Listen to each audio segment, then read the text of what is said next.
এবং বিশ্বনবী এটাও টের পেতেন। তিনি বলতেন, আয়েশা আয়েশা, কখন তুমি আমার উপর রেগে থাকো আর কখন খুশি থাকো সবটাই কিন্তু আমি টের পাই। মজান আয়েশা অবাক হলেন, কি করে টের পান?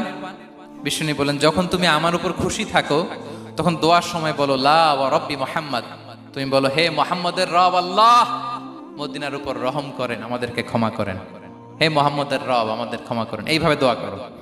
আর যখন তুমি রেগে থাকো তখন আমার নামটা মুখ দিয়ে নিতে চাও না, তখন তুমি দোয়াতে বলো লা ওয়া রব্বি ইব্রাহিম, হে ইব্রাহিমের আল্লাহ, হে ইব্রাহিম নবীর খোদা আমাদের মাফ করো। তখন তুমি আমার নাম নাও না, কৌশলে আমার নামটা বাদ দাও।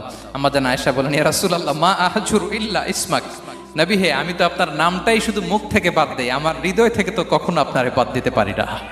এটা ঠিক, তখন রেগে থাকি আপনার নামটা মুখে নেই না, কিন্তু হৃদয় থেকে তো আপনাকে সরাতে পারি না। সুবহানাল্লাহ। এই ছিল বিষ্ণুবীর সাথে স্ত্রীদের সম্পর্ক, প্রিয় ভাইরা।